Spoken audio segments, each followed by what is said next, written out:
Hello class, welcome our online lectures. Transition and inner transition series हा आपला chapter सुरू आहे आणि त्या चॅप्टरमध्ये आपण अगदी सुरुवातीचं जे आपलं पहिलं लेक्चर झालेलं आहे या चॅप्टरशी रिलेटेड त्याच्यामध्ये आपण ह्या चॅप्टरचं इंट्रोडक्शन बघितलं.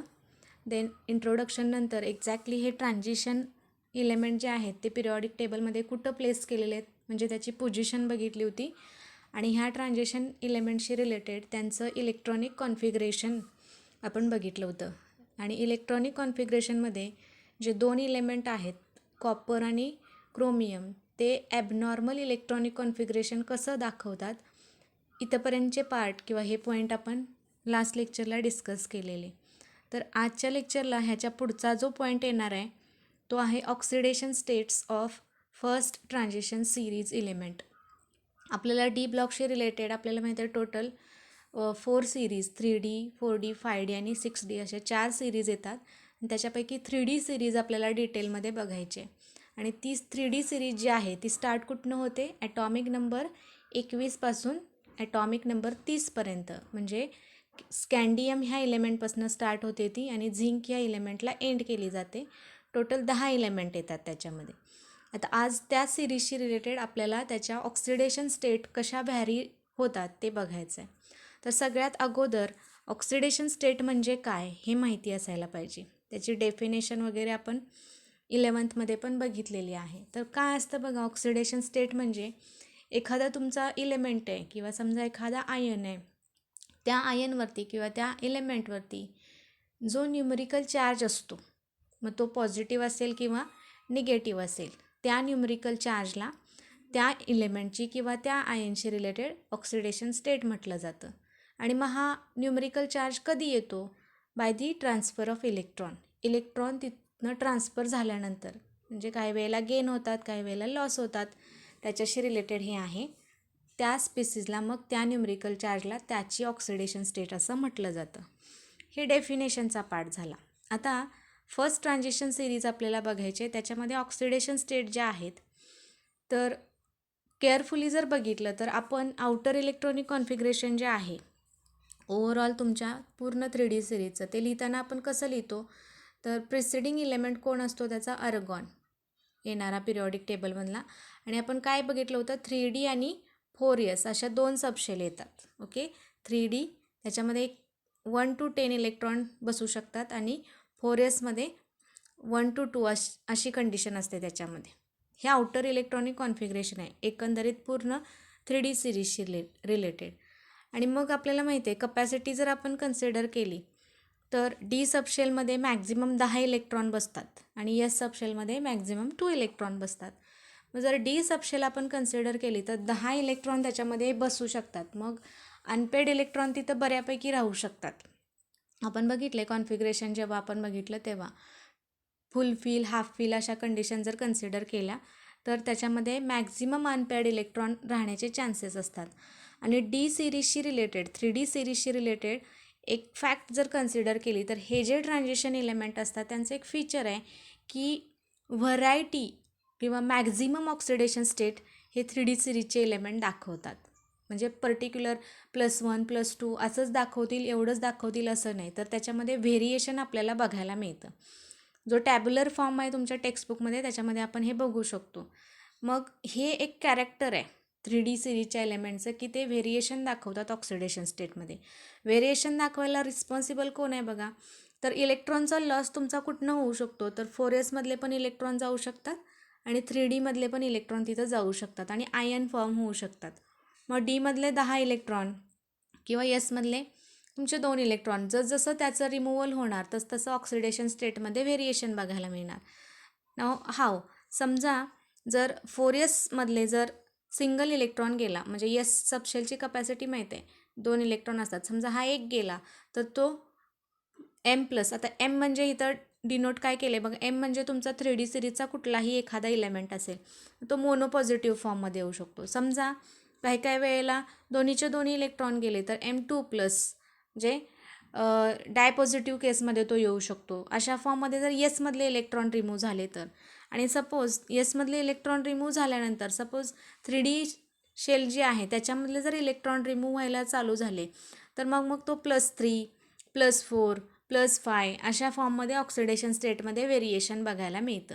जसजसे त्याचे आयन्स तयार होतील त्या फॉर्ममध्ये त्याच्या ऑक्सिडेशन स्टेटमध्ये व्हेरिएशन आलेलं आपल्याला बघायला मिळेल. नाउ कन्सिडर दी टॅब्युलर फॉर्म.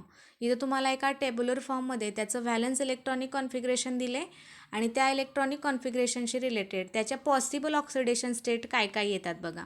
तर आता बघा पहिला एलिमेंट जर आपण कन्सिडर केला स्कॅन्डियम, ज्याचा ॲटॉमिक नंबर किती आहे 21 हा ॲटॉमिक नंबर आहे आणि त्याचं ऑक्सिडेशन स्टेट किंवा आउटर इलेक्ट्रॉनिक कॉन्फिगरेशन कसं येतं तर हे पहिलं दिलेलं आहे बघा. इट इज वॉट 3D1 आणि 4s2. हे कसं करायचं हे लास्ट लेक्चरमध्ये आपण बघितलं आहे. मग तो पॉसिबल ऑक्सिडेशन स्टेट किती दाखवेल तर हा M+ म्हणजे मोनोपॉझिटिव्ह फॉर्ममध्ये पण असेल. कधी असेल समजा ह्या एसमधला जर इथं 2 इलेक्ट्रॉन आहेत ह्यातला एक गेला तर हा M+. समजा एसमधले दोन्हीही गेले तर तो तुमचा 3D2 म्हणजे डायपॉझिटिव्ह फॉर्ममध्ये असेल. आणि काही काही केसमध्ये काय होतं की डीमधला पण एक इलेक्ट्रॉन जातो आणि एसमधला पण एक इलेक्ट्रॉन गेला तर तो हा ट्रायपॉझिटिव्ह फॉर्ममध्ये आलेला बघायला मिळतो. सिमिलर वे पुढचा टिटॅनियम जर कन्सिडर केला तर टिटॅनियमकडं टोटल 22 इलेक्ट्रॉन आहेत. आउटर मोस्ट शेलमध्ये व्हॅलन्स इलेक्ट्रॉनिक कॉन्फिगरेशन हे असं राहतं म्हणजे एसमध्ये 2 आणि डीमध्ये 2. आता हा मोनोपॉझिटिव्ह फॉर्ममध्ये येऊ शकतो म्हणजे +1 ऑक्सिडेशन स्टेट टिटॅनियमचे असू शकते. कधी ह्या एसमधला एक इलेक्ट्रॉन गेला तर 4s1 केस झाली म्हणजे टिटॅनियम +1 झाला. समजा आतमधल्या शेलमधला अजून एक इलेक्ट्रॉन जर तिथनं रिमूव्ह झाला तर तो डायपॉझिटिव्ह फॉर्ममध्ये म्हणजे Ti2+ फॉर्ममध्ये येऊ शकतो. अशा फॉर्ममध्ये हे व्हेरिएशन बघायला मिळेल. सिमिलर वे पुढचा जर एलिमेंट व्हॅनेडियम कन्सिडर केला तर व्हॅनेडियमच्या बाबतीतसुद्धा तितकंच व्हेरिएशन बघायला मिळतं. म्हणजे टेक्स्टबुकमध्ये वरती एक टॅब्युलर फॉर्म दिलेला आहे बघा इथं. न सी इयर इथं पॉसिबल ऑक्सिडेशन स्टेट बघा दिसत आहेत तुम्हाला. स्कॅन्डियमशी रिलेटेड इथं दिलं आहे. कुठल्या ऑक्सिडेशन स्टेटमध्ये जाऊ शकतो हा +2 आणि +3. +2 कधी येणार हे एसमधले 2 इलेक्ट्रॉन रिमूव्ह झाले तर +2 आणि इथला एक जो गेला तर डायरेक्टली +3मध्ये. टिटॅनियमच्या बाबतीतसुद्धा तसंच +2 दाखवेल, +3 दाखवेल आणि +4 सगळेच इलेक्ट्रॉन जर इथनं रिमूव्ह झाले तर +4मध्ये जाऊ शकतो.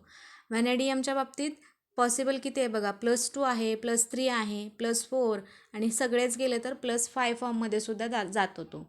क्रोमियमच्या बाबतीत इट शोज अ +2, +3 देन +4, +5, +6 ह्या फॉर्ममध्ये सुद्धा क्रोमियम दाखवेल. इन केस हा एसमधला एक इलेक्ट्रॉन गेला तर +1 ऑक्सिडेशन स्टेटसुद्धा याच्यामध्ये आपल्याला बघायला मिळू शकते. कारण हा जर बघितला क्रोमियम इलेमेंट तर तो ॲबनॉर्मल इलेक्ट्रॉनिक कॉन्फिगरेशन दाखवणारा हा इलेमेंट आहे. देन सिमिलरली क्रोमियम नंतर येणारा जो तुमचा पुढचा एलिमेंट आहे ॲटॉमिक नंबर 25 ज्याचा आहे मँगेनीज. आता मँगेनीजच्या बाबतीत maximum oxidation state manganese element दाखवतो +7 पर्यंत. बघा इथं तुम्हाला दिसते +7 पर्यंत तो ऑक्सिडेशन स्टेट दाखवतो आणि ह्याच्यावरती क्वेश्चन असतो तुम्हाला MCQच्या फॉर्ममध्ये 1 मार्कचा क्वेश्चन याच्यावरती होऊ शकतो. Which element shows maximum oxidation state regarding to the 3D series. पक्क लक्षात ठेवायचं +7. +7 कसं आलं बघा Mnचा ॲटॉमिक नंबर किती आहे तुमचा 25 म्हणजे कॉन्फिगरेशन इथं दिलेलं आहे तुम्हाला. इट इज वॉट 3D5 आणि 4s2 इथं दिसतं आहे 3D5 आणि 4s2 ह्या फॉर्ममध्ये त्याचं कॉन्फिगरेशन दिलेलं आहे. समजा एसमधले 2 गेले तर +2 दाखवेल. आता D5 म्हणजे एक्झॅक्टली कसं आहे बघा हे हाफ फील्ड आहे 1 2 3 4 5 इलेक्ट्रॉनशी रिलेटेड जर कन्सिडर केलं तर ही केस तुमची अशी येणार आहे D5 केस. म्हणजे एसमधले 2 इलेक्ट्रॉन गेले हे दोन्हीच्या दोन्ही गेले तर 2+, इथला एक गेला तर 3+, 4+, 5+, 6+ आणि 7च्या 7 इथले सगळे गेले तर मॅक्झिमम तो +7 पर्यंत ऑक्सिडेशन स्टेटमध्ये व्हेरिएशन दाखवतो. त्याच पद्धतीनं पुढचा जो एलिमेंट आहे ॲटॉमिक नंबर 26 आयर्न. आयर्नचा जर कॉन्फिगरेशन बघितलं तर आयर्नमध्ये 26चं डिस्ट्रीब्युशन कसं केलं आहे बघा व्हॅलन्सशी related electronic configuration. It is 3D6 आणि 4s2 म्हणजे ह्याच्या पॉसिबल ऑक्सिडेशन स्टेट जर आपण कन्सिडर केल्या तर त्या तुम्हाला काय काय बघायला मिळतील बघा. इट शोज +6 पर्यंत ऑक्सिडेशन स्टेट इथं बघायला मिळतात. +2, +3, +4 अप टू +6 इथंपर्यंत दाखवतो. नेक्स्ट वन इज आयर्न नंतर येणारा तुमचा 27 ॲटॉमिक नंबर असणारा एलिमेंट तुमचा कोबाल्ट. कोबाल्टच्या बाबतीत पण व्हेरिएशन बघायला मिळतं. It shows up to the +5 म्हणजे +2, +3, +4, +5 दाखवतो. पुढे येणारा कोबाल्ट नंतर येणारा तुमचा एलिमेंट ॲटॉमिक नंबर 28 निकेल. निकेलचं कॉन्फिगरेशन पण जर कन्सिडर केलं तर निकेलच्या बाबतीत इथं थोडीशी प्रिंटिंग मिस्टेक आहे तुमच्या टेक्स्टबुकमध्ये बघा. इथं 3D10 दिलं आहे, एक्झॅक्टली इथं 3D8 पाहिजे होतं. सो या तिथं हे करेक्शन करून घ्यायचं. इट इज 3D8 आणि 4s2 आहे, इथं 10 झालेलं आहे. म्हणजे पॉसिबल ऑक्सिडेशन स्टेट जर कन्सिडर केले तर त्याच्याशी रिलेटेड पण तुमचं +2 +3 +4 ह्या फॉर्ममध्ये त्याचं ऑक्सिडेशन स्टेटमध्ये व्हेरिएशन बघायला मिळेल. Next one is a copper. कॉपरच्या बाबतीत ॲबनॉर्मल इलेक्ट्रॉनिक कॉन्फिगरेशन दाखवतो. 3D10 केस येते इथं, पण 4s एकच इलेक्ट्रॉन आहे. तो एक इलेक्ट्रॉन जर तिथनं गेला तर तो पॉसिबल ऑक्सिडेशन स्टेट त्याची काय येणार आहे, +1 पण दाखवेल, +2 दाखवेल. आणि फायनली जो तुमचा झिंक आहे, झिंकच्या बाबतीत इट शोज ओनली +2, कारण D हे फुलफिल सबशेल तिथं झालेले आपल्याला बघायला मिळते. अजून एक इथं मार्क करायचे कॉपरच्या बाबतीत जसं +1 ऑक्सिडेशन स्टेट आहे, तशी क्रोमियम पण इथं +1 दाखवेल. हे तुम्ही मार्क करून ठेवा, कारण क्रोमियममध्ये पण एक्झॅक्टली 4s1 ऑर्बिटल आहे इथं. त्यामुळे इथं +1 ऑक्सिडेशन स्टेट जे आहे तो क्रोमियम दाखवतो. हे क्वेश्चन लक्षात ठेवा. म्हणजे पॉसिबल ऑक्सिडेशन स्टेटशी रिलेटेड तुमच्या बोर्डच्या एक्झाममध्ये एकदा स्कॅन्डियमशी रिलेटेड त्याचं possible oxidation state, lowest possible oxidation state विचारली होती. म्हणजे तो कुठली सगळ्यात कमीत कमी ऑक्सिडेशन स्टेट कुठली दाखवेल, कळतं आहे. ह्याच्यावरून मग हे ऑक्सिडेशन स्टेटशी रिलेटेड. आता नीट जर बघितलं तर ह्या ऑक्सिडेशन स्टेटशी रिलेटेड जर व्हेरिएशन आपण बघितलं तर समजा स्कॅन्डियमपासून आपण स्टार्ट केलं आणि शेवटी येणारा तुमचा झिंक इलेमेंट आहे, तर जो इन्क्रीजिंग त्याची ऑर्डर आहे, तर अशा कर्व फॉर्ममध्ये ऑक्सिडेशन स्टेट बघायला मिळतात. आणि मध्ये जो तुमचा Mn येतो तो सगळ्यात हायेस्ट ऑक्सिडेशन स्टेट +7 दाखवतो. म्हणजे सुरुवातीपासून स्कॅन्डियमपासून आपण Mnपर्यंत जसं येतो तसे ऑक्सिडेशन स्टेट इन्क्रीज झालेल्या बघायला मिळतात. आणि जसं मँगेनीजपासून खाली येईल तसं ऑक्सिडेशन स्टेट तुमच्या डिक्रीज झालेल्या बघायला मिळतात. ना हे असं का, केअरफुली जर बघितलं तर बघा, इकडनं आपण +3 पासून +7 आलो आहे. आणि नंतर पुढं जर आपण गेलो तर पुढं गेल्यानंतर ह्याच्यामध्ये काय दिसते, जसं आयनपासून आपण पुढं जाऊ तसं ते डिक्रीज झालेलं इथं दिसतंय तुम्हाला. म्हणजे अगदी शेवटी आपण +2ला येतो इथं, हे डिक्रीज झालेलं बघायला मिळतं. ह्याच्या मागं रिझन काय आहे बघा. ॲटॉमिक नंबर जसा तुमचा वाढत जाणार आहे, ॲटॉमिक नंबर जसा तुमचा वाढत जाईल तसं काय दिसते आपल्याला की D सबशेल तुमची फुलफिल भरत गेलेली दिसते. म्हणजे अगदी सुरुवातीला जर बघितलं तर बघा, सक्सेसिवली तुमचं D सबशेल भरले. म्हणजे D सबशेलमध्ये इलेक्ट्रॉन वाढत गेलेत बघा. D1 केस, D2, D3, D4, D5.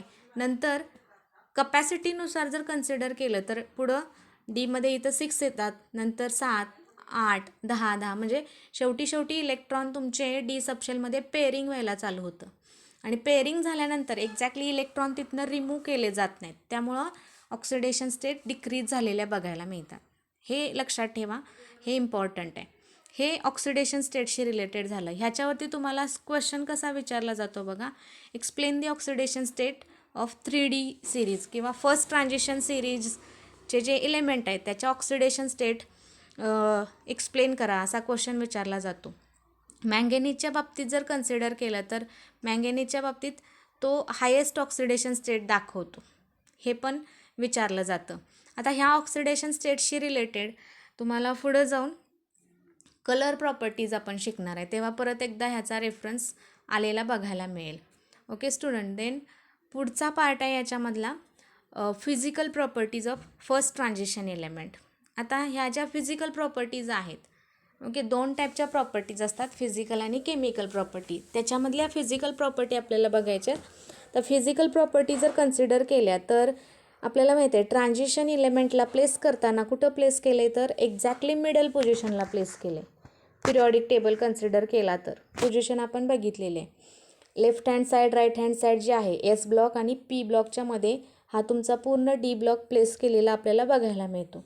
नव D ब्लॉकला मध्ये प्लेस करायचं कारण पण तसं आहे. ह्याला ट्रान्झिशन एलिमेंट का म्हटलं जातं, तर तो दोन्ही ब्लॉकच्या प्रॉपर्टी दाखवतो. म्हणजे S ब्लॉक जर आपण कन्सिडर केला तर S ब्लॉक कसा आहे बघा, इलेक्ट्रोपॉझिटिव्ह आहे. इलेक्ट्रोपॉझिटिव्ह म्हणजे सगळे मेटल जे आहेत बऱ्यापैकी ते येस ब्लॉकमध्ये आहेत.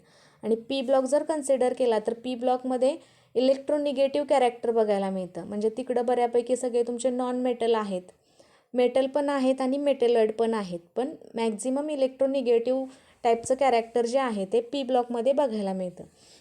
मग ह्या दोन्ही प्रॉपर्टीज तुमचे डी ब्लॉकचे इलेमेंट दाखवतात, म्हणून त्यांना मध्ये प्लेस केलेलं आहे. आता ह्या ट्रान्झिशन इलेमेंटशी रिलेटेड जर बघितलं तर फिजिकल प्रॉपर्टी बघत असताना ट्रान्झिशन इलेमेंटशी रिलेटेड बऱ्यापैकी ह्याच्यामध्ये तुमचे मेटल आहेत. म्हणजे फॉर एक्झाम्पल आयर्न घ्या किंवा कॉपर घ्या, तुमचा निकेल, हे जे आहेत हे काय आहेत बघा, हे तुमचे मेटल आहेत. मग आपण फिजिकल प्रॉपर्टीमध्ये त्याची पहिली प्रॉपर्टी सांगू काय शकतो की कॅरेक्टरिस्टिक प्रॉपर्टी काय आहे, हे मेटलच्या प्रॉपर्टी दाखवतात. म्हणजे ते कसे असणार, they are hard, lustrous, malleable, ductile, ह्या मेटलच्या प्रॉपर्टी दाखवतात. आणि बऱ्यापैकी त्यांना ॲलॉय फॉर्मेशनमध्ये वापरलं जातं किंवा 3D सिरीजचे एलिमेंट ॲलॉय फॉर्मेशनमध्ये वापरले जातात. तर तुम्हाला कॉपरशी रिलेटेड ब्रॉन्झ, ब्रास किंवा हे सगळे ॲलॉय माहिती आहेत, किंवा रॅनी निकेल जर कन्सिडर केलं, ओके, किंवा हे जे आहेत हे ॲलॉयशी रिलेटेड येतात. म्हणजे मेटॅलिक प्रॉपर्टी दाखवतात, ते हार्ड असतात, लस्ट्रस असतात, मॅलिएबल असतात, डक्टाईल असतात आणि ॲलॉयच्या फॉर्मेशनमध्ये त्याला वापरलं जातं. ही पहिली फिजिकल प्रॉपर्टी आपण सांगू शकतो. Then similarly they are good conductor of heat and electricity. Heat आणि इलेक्ट्रिसिटीशी रिलेटेड ते गुड कंडक्टर असतात. नाव का असतात, हा क्वेश्चन आहे. आपण बघितलं की डी सबशेल आहे यांच्याकडे, डीमध्ये D10 कपॅसिटी त्याची 10 इलेक्ट्रॉनची असते. पण सगळ्याच एलिमेंटमध्ये 10 इलेक्ट्रॉन असतात का, नो.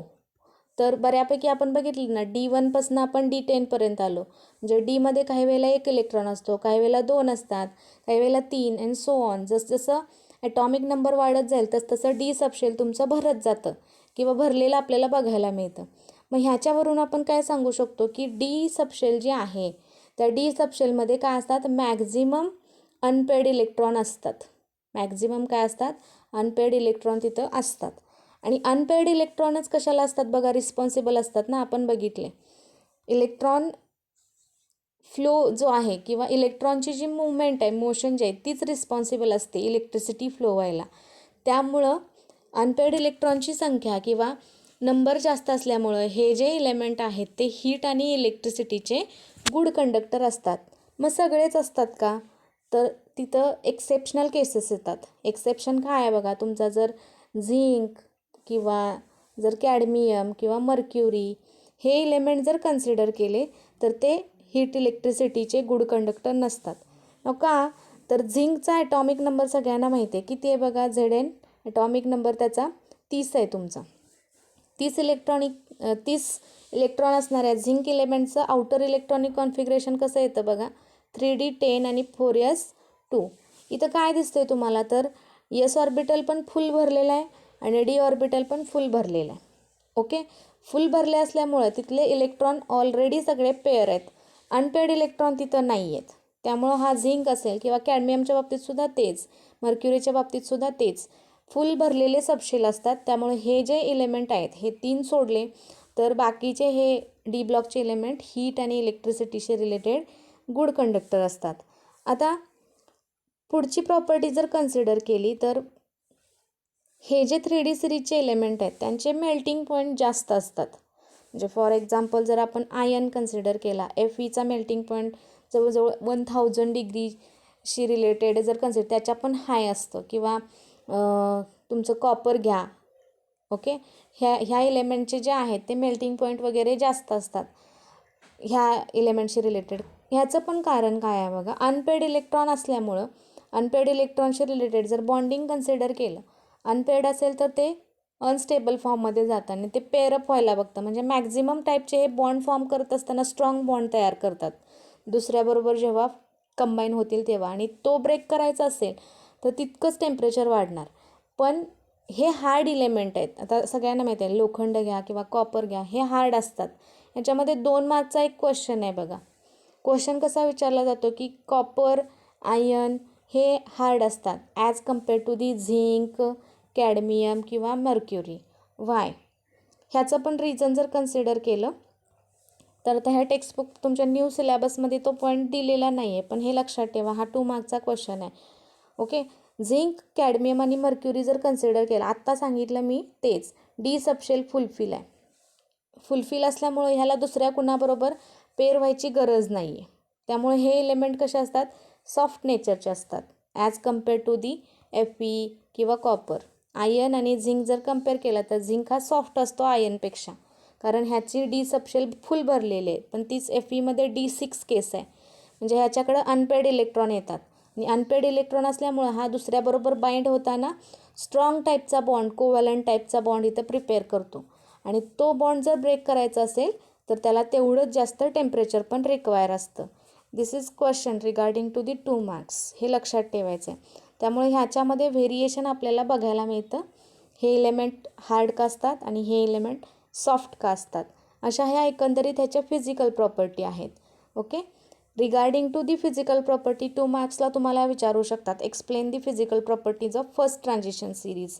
याच्यामध्ये तुम्हाला क्वेश्चन 2 मी सांगितले ते व्यवस्थित बघायचे आहेत. Then regarding to the physical properties पुढचं पॉईंट जर कन्सिडर केला आपण तर तर ग्राफिकल रिप्रेझेंटेशन एक तुम्हाला दाखवले बघा, मेल्टिंग पॉईंट आणि त्याच्यामध्ये असणारे ट्रेंड्स दाखवले आहेत. म्हणजे मेल्टिंग पॉईंट कसे वाढतात, ॲटॉमिक नंबर जर जसा इन्क्रीज होईल तसं मेल्टिंग पॉईंटमध्ये कसं व्हेरिएशन आलेलं बघायला मिळतं, हे इथं दाखवलेलं आहे बघा. Regarding to the melting point तुम्हाला 2-3 सिरीज दाखवलेत. पहिली 3D सिरीज आहे, नंतर दुसरी 4D 5D सिरीजशी रिलेटेड ह्याच्यामध्ये ग्राफिकल रिप्रेझेंटेशन दाखवलेलं बघायला मिळेल. केअरफुली हा ग्राफ तुम्ही बघायचा आहे सगळ्यांनी.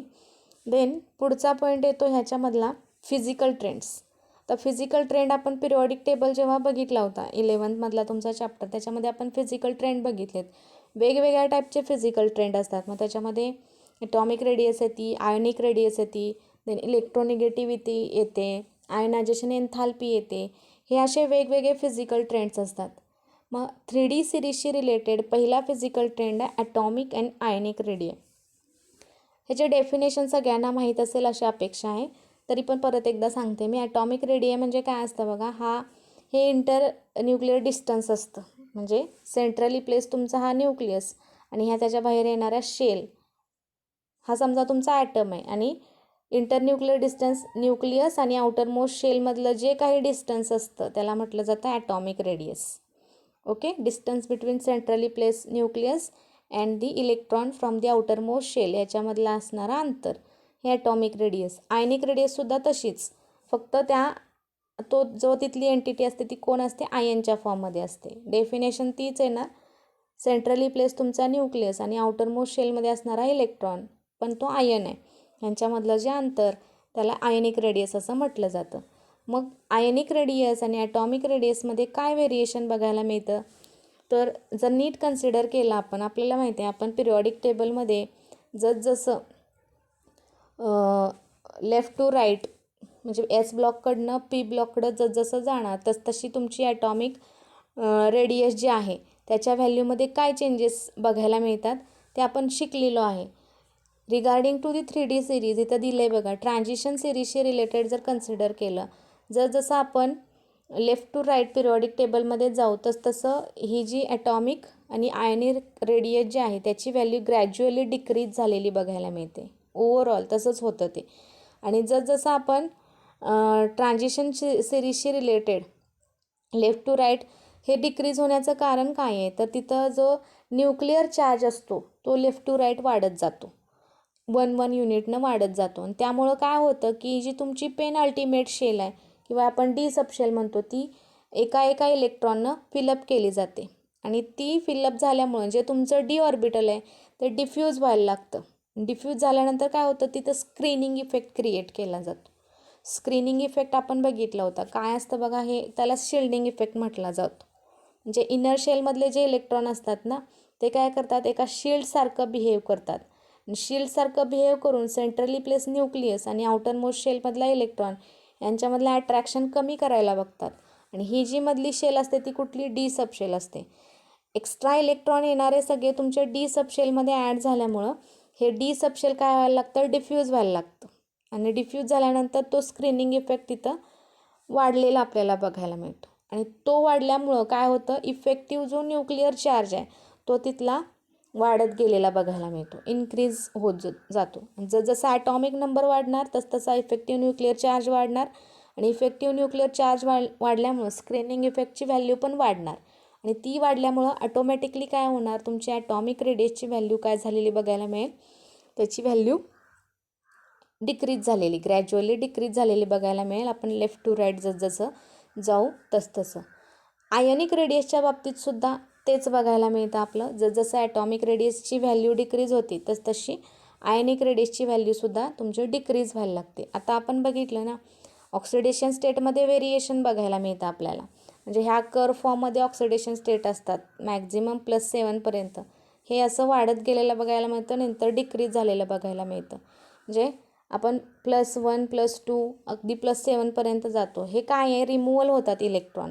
जेवढे जास्त इलेक्ट्रॉन रिमूव्ह होणार तेवढा आयन तो स्मॉल होत जाणार. आयन जेवढा स्मॉल असणार तेवढं मधलं डिस्टन्ससुद्धा काय असणार, ऑब्व्हियसली तुमचं कमी झालेलं आपल्याला बघायला मिळेल. म्हणजे ग्रॅज्युअली आपण लेफ्ट टू राईट जसं मूव्ह होणार 3D सिरीजमध्ये तशी त्याची आयनिक रेडियस आणि ॲटॉमिक रेडियसची व्हॅल्यूसुद्धा ग्रॅज्युअली डिक्रीज झालेली आपल्याला बघायला मिळेल. ग्राफच्या फॉर्ममध्ये ते तुम्हाला तिथं दाखवलेलं सुद्धा आहे. ओके, अजून टॅब्युलर फॉर्म एक दिला आहे, तिथंसुद्धा तुम्ही बघू शकता. बघा 10 एलिमेंट जे दिलेले आहेत त्यांच्या आयनिक रेडियसच्या व्हॅल्यू दिलेल्या आहेत बघा. म्हणजे तो +1 फॉर्ममध्ये असेल तर त्या व्हॅल्यू थोड्याशा जास्त बघायला मिळतात. समजा अजून एक इलेक्ट्रॉन रिमूव्ह केला तर त्याच्यामध्ये हे डिक्रीज झालेलं बघायला मिळतं. आणि जर ट्राय पॉझिटिव्ह फॉर्ममध्ये असेल तर त्या व्हॅल्यू अजून कमी असलेल्या आपल्याला बघायला मिळतात.